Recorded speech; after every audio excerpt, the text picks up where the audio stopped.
Every day, your goals are asking you, are you willing to do the things it takes to get it done? ReliaQuest mental performance coaches Dr. Nicole Detling and Derin McMains discuss insights and strategies to help you level up and consistently do the things necessary to achieve your personal and team goals. Welcome to Do the Things, powered by ReliaQuest. Hey, welcome to the Do the Things podcast. My name's Derin McMains. I'm alongside our mental performance coach, Dr. Nicole Detling. Doc, how you doing? I'm great, thanks. Yeah, all right. And we got our founder and CEO, Brian Murphy. Murph, how's it going? Great. Good to be with you. For sure. Hey, today what we want to do is just talk a little mindset with Murph, really, ultimately. And what we're going to talk about is self-awareness. And here's why. Here's what I stumbled across on Forbes, and I'm just going to read it to you. This is what I found.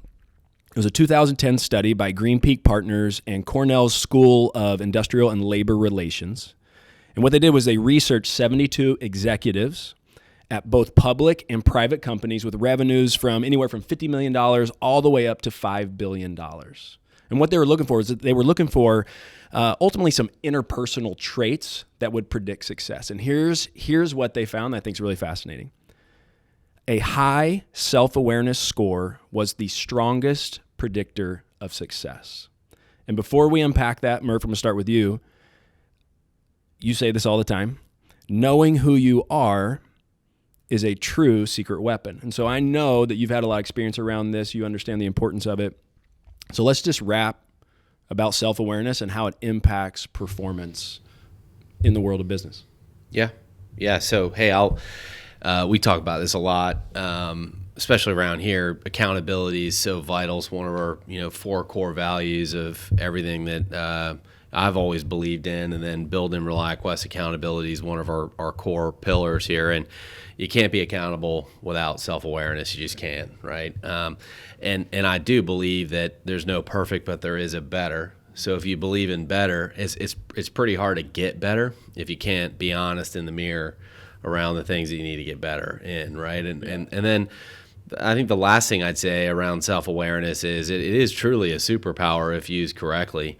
It helps your team around you kind of fill in the gaps when you know what you're good at or what you're not good at, or some things that, I have to kind of tell myself, I have a tendency to be pretty intense and go fast, and I have to use that, right? I have to dial myself back ahead of something or know my audience. So it just takes me a little bit more time in certain instances to be the right person at the right time, at the in front of the right group, right? And so I just think it all starts with being self-aware. You got to own who you are. When did you figure that out? I'm curious. Obviously, it's a process like anything. We're always learning. We learn more about ourselves. But when was that point you talked a little bit about, I got to know myself. I got to know when to pull back. Like, did you get that from teammates, wife, probably? Yeah. I'm just curious. When did you start learning that? I think life teaches you it along the way. I don't know if you guys would agree. I mean, for me, I'm the youngest of 3 boys, and they're 8, 9 years older than me. And so you always idolize your older brothers, and they're out doing things. And I think I just got a little reflective that way early of like, well, my oldest brother, Rob, is really good at this. Am I like that? Or, they started careers. Am I going to be like that? And so you tend to almost compare in the family. And then I think just every time you grow or you get put in new and uncomfortable situations and you meet new people, there's a little tendency to say, well, am I more like that or more like this? And it wasn't a personality test that somebody gave me, that told me I'm all blue or all yellow or all red. It was just an iteration of knowing like, okay, well, I'm pretty good at these things. Let me see if I can push myself. But I think sports growing up helps you a lot. You learn to rely on people that have different skill sets than you and figure out how to play together. Building a business has been that. Every 24 months, my job as a founder and CEO is a little bit different. You have to rely on people a little bit differently, and so I think it's just happened over time. It's either lose or own who you are and get a little bit better. So I'd rather just change. Yeah, that's good. And you mentioned sports, Doc. I'm sure you've seen this with Winter Olympic athletes, Paralympic athletes. Like, what have you seen around self-awareness? Yeah, I think I agree with you in that a lot of it is cultivated naturally, just through the experiences that you've had growing up, the way you were raised, different different aspects of your life. But the caveat there is only if you're paying attention, right? Because we've all had experiences throughout our entire lives, but did that increase your self-awareness or not? Did you actually spend time reflecting on those experiences and learn from that? Or did you just go through the experience and move on? And so I think what I hear you saying is that you were pretty deliberate in using those experiences and reflecting on them to build that self-awareness, which I think is amazing. My question to follow up on that, though, is did you ever do anything on purpose, with purpose, to cultivate your self-awareness? Like you mentioned like personality tests and stuff. Have you done any of those? Have you found them to be helpful? Or was there another process that maybe you sought out? Yeah, no, we do it a lot. I think humility, being around groups of people or teams of people, that's why I think sports are important, or certain organizations you join in school, whether you're in the band or you're in a club or fraternity, sorority, whatever it is, they have a way of letting you know who you are, keeping you self-aware, checking you a little bit with good banter and sarcasm. Being a younger brother, I think I had that as well. So, no, I think I was fascinated, though, by some of those test results. And you mentioned Renee. I mean, I think, just being married and having kids, it gives you a whole new level of self-awareness, and having a good relationship with your wife. And, she's pretty quick to tell me and check me on things. And I joke that a friend of ours uses this term that they live in the house of humility. So I've adopted that. Like there's no ego in the front door. And what I would want to ask for both of you that have dealt with just the best of the best and high performing, you got to have some examples of where self-awareness goes a bridge too far, right? Like there can be a point, like anything overdone starts to, and I have to imagine, Doc, like Olympic athletes, like that's got to be something like a huge thing. Yeah, there's no doubt about it. I have seen athletes who are absolutely the best in the world, reigning world champions. They win year after year after year, and they get to the games and they choke. And one of the reasons they do that is because their self-awareness does go a little too far, in that they try to control too many aspects.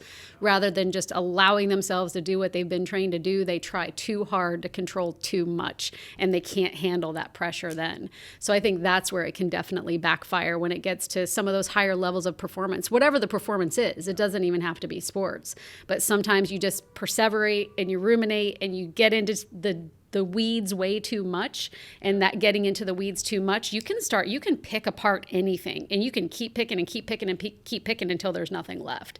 And there does have to be a time, and maybe this is part of the self-awareness too, when you recognize where is my line, and you can go right up to that line, but once you cross it, you got to know it's detrimental. And I believe that's part of self-awareness, but I've absolutely seen it happen within the Olympic world many times. Yeah, and I've seen the same in professional sports, right? I mean, it's funny, when I first started working in mental performance coaching, I remember one of the coaches asked me, they said, well, what are you here to work on? I said, the mental game. Cool, what's that? I went, oh, shoot, right? Because the reality is you can't develop what you can't define. And I learned real quick, I better learn how to define this. And so what we came up with is the mental games all around awareness and readiness. Right? Awareness kind of falls in three buckets when you think about an athlete. There's self-awareness. You got to know what you can and can't do. There's situational awareness, or game awareness, whatever you want to call it, right? What is the game asking you to do in this moment? What's the scoreboard say? What's the situation calling for? So there's self-awareness, game awareness, and then there's opponent awareness. You got to know what that person that you're competing with, specifically in baseball, what are they trying to do to me, right? When you know those three things, now you have that level of awareness that should inform your plan that allows you to get ready to fully commit to the thing in front of you. And you guys talked about too much awareness, right? Well, you can over-prepare, right? Or when you start to think that your feelings matter, you're in trouble, right? And it's like emotions, right? Emotions, they're great informants, terrible dictators, right? We can act different than how we feel. And so by cultivating a high level of self-awareness, sometimes where it's like, oh, shoot, I didn't sleep. And I remember you said sleep is really important. And since I only slept 5 hours, oh, shoot, I don't know if I can perform well, right? And all of a sudden you're like, oh my gosh, I wish I didn't tell him that, right? And so, but it's understanding like, hey, it's great to know these things. It's great to know sleep's important or whatever it may be. You can act different than how you feel. Yeah. Like the task is what you need to focus on, not how you feel about the task. I needed you, DMAC, a couple nights ago. My our son Parker, and it's just part of being a 14-year-old was he's working through some homework, was getting some help from a tutor and didn't feel like doing it and had a bad attitude, wasn't in the best headspace. And after the tutor left, it's just like, hey, buddy, like, were you your best? No, I wasn't that. I wasn't very nice. And he said, but I just, when I'm in that mode, like, I'm just not able to. I'm like, Park, Yeah, that's right. Just because you feel that way doesn't mean you need to act that way. And I see that around growing companies all the time, right? You especially leaders, young leaders, but the most experienced leaders, they lack patience. They think they communicated something, so they get angry at a group for not knowing it. And I fall victim to this too, of just, hey, did I communicate that? Did I really slow down and leave no doubt to everybody in the room? Or did I kind of walk by really quickly and just assume everyone's hanging on my every word and they have half information, right? So, I'm going to bring that one home. That's a gold mine. I'm going to circle back with Park on that one. Yeah, it's yours. Take it. And it's funny you say that. It's like, I wish I had you a couple nights ago. So I have a son as well, 15 years old. He's doing the wall sit at school, right? And so he comes home, and I said, hey, how'd it go? And he goes, you know what? He goes, I already know what you're going to say. And I'm like, what am I going to say? And he goes, well, I didn't give it my best. And I go, and he's like, no, I already know what you're going to say. And I said, okay, like, let me pause, because he did know what I was going to say. And I said, what happened? And he goes, well, I know it's just PE. And so it's not like my baseball team. So did I really want to give it my best? And I said, what do you think I'm going to say to you right now? Environment doesn't matter. All that matters is my own personal standard. Nice. Hey, buddy, you're spot on, And so I was like trying to help him self-coach, but I would have been a lot better if he'd have known that before, right? The cool thing is, a couple days later, he goes, hey, just to let you know, I went back to my PE teacher and I asked if I could redo the wall set. I was like, sick. Love it. Hey, that's legit. Yeah. So, but it's definitely one of those things you have to stay on top of, right? Like, it's not like you get it today and you're like, sick, I got it.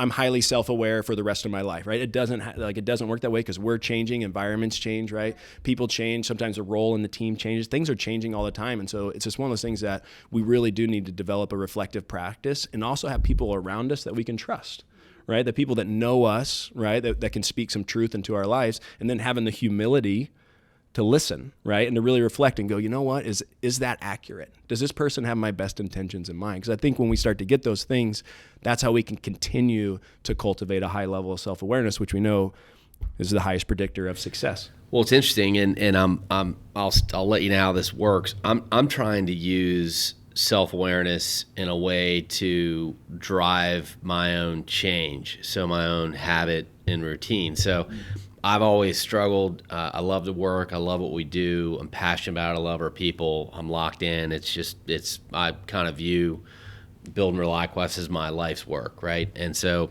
everything, my own physical health, how I eat, all of that stuff is second, right? So if it's working out or going to a meeting, I'm going to the meeting, right? And so what I've learned, though, is I'm up anyway, just get up and move, whether it's 5 a.m., 6 a.m.